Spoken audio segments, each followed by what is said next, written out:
Have you ever wondered what would happen if a school lesson was designed to build character just as much as it was designed to build knowledge? Well, today we're going to do just that. We're going inside the curriculum of the Godly Learners series to break down a real 6th grade lesson plan and see how it works. Let's start with a really big question.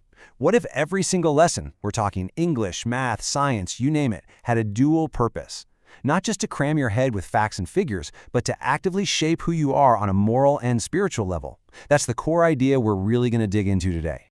So here's our game plan. We'll start by looking at an actual lesson. Then, we'll check out the communication tools it teaches. From there, we'll see how those tools are supposed to build wisdom. After that, we'll zoom out to understand the big philosophy driving it all, and finally, we'll explore the kind of future this whole approach is trying to build. Sound good? Let's jump in. All right, so let's get our hands dirty with a 6th grade English quiz. Now, at first glance, you might think, okay, this looks like any other weekly review I've ever seen. But trust me, as we peel back the layers, you'll see that every single part of this is designed with a much, much deeper purpose in mind. You know, every lesson has to start with the basics, the fundamentals. But here's the twist. In this curriculum, even the simple tools, like vocabulary words and grammar rules, are framed with a higher goal. It's not just about how to speak, but how to communicate in a way that's clear, truthful, and respectful. Okay, first word up, interpret. Now, in a typical class, this is all about reading comprehension, right? But here, it's reframed as a moral skill. The lesson is basically saying, hey, before you can even think about responding, you have to truly understand what the other person is saying. It's being positioned as the absolute foundation for empathy. Next, we've got clarify. And this builds right on top of that idea of understanding. In this way of thinking, asking for clarity isn't just a smart communication tactic, it's presented as a moral duty. The lesson teaches that it's actually your job to prevent confusion and make sure your message lands with truth and integrity. Then we have gesture, and this is where it gets really interesting because it immediately blows up the idea that communication is just about words. It connects what you say to what you do, teaching that our whole being, our whole body is sending a message. It's a powerful reminder that how we carry ourselves can be just as loud as our voice. And that leads us perfectly into volume. Now, this seems purely technical, right? How loud or soft you talk. But this lesson flips it into a character issue. It's asking students to think, are you using your voice with gentleness, or are you just trying to overpower someone? Controlling your volume becomes an exercise in self-control. And finally, discussion. Now, I want you to notice the definition they chose, a talk where ideas are shared. That wording is so deliberate. It's reframing conversation not as a debate you have to win, but as a team effort to find understanding. So you see, all these tools, interpreting, clarifying, gesturing, volume, they're all building blocks for this ideal of constructive, not combative communication. So, with those vocabulary tools in their back pocket, the lesson shifts to grammar. And again, this isn't just about memorizing rules for the sake of it.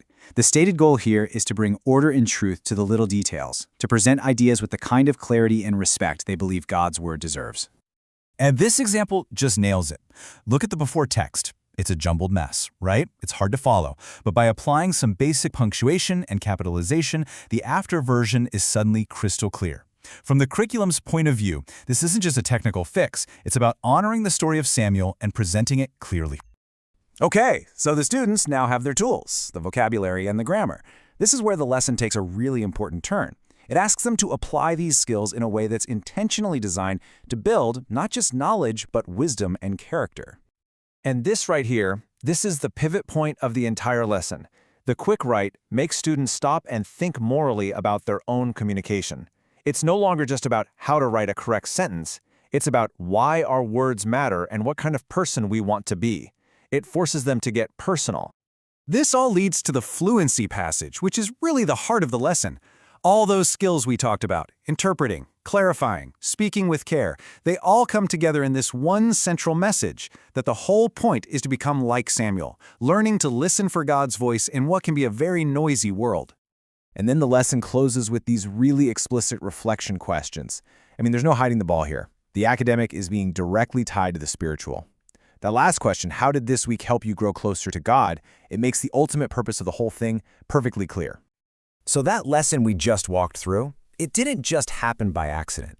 It is the direct result of a very intentional philosophy. And that philosophy is this: true education cannot be separated from morality and spiritual truth. So you might be wondering, what is the problem this whole educational model is trying to solve? Well, it's tackling a core concern: the idea that knowledge without a moral compass can actually be really dangerous. From this perspective, an education system can just end up creating very clever people who use their skills to make really destructive choices. This slide just crystallizes that entire philosophy, and it's drawn straight from a verse in Romans. The curriculum essentially says there are two paths. There's the carnally minded path, which it defines as focusing only on worldly knowledge, and that's said to lead to death. And then there's the spiritually minded path, where knowledge is guided by God's Spirit, and that's presented as the only way to real life and peace. So, the solution this curriculum proposes is to intentionally weave biblical truth into every single subject. The goal isn't just to get an A on a test. The goal is to cultivate what it defines as genuine wisdom, peace, and righteousness in a person's life. So where is all of this supposed to lead? I mean, what's the end game? Well, the vision here goes way beyond a better report card. The ultimate goal of an educational model like this is to literally reshape lives, and from there, build a society grounded in principles it believes are far more lasting than just information. For those who really believe in this vision, the curriculum presents a very clear path forward.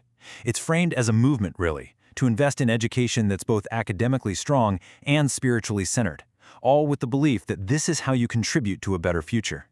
And we end right where this whole philosophy really begins, with this incredibly powerful verse that frames its entire mission. It poses a stark choice between two very different paths. And you know, this educational model really forces all of us to ask a fundamental question. What is the true purpose of learning? Is it just to acquire knowledge, or is it to build a certain kind of person? And who gets to decide what that person looks like?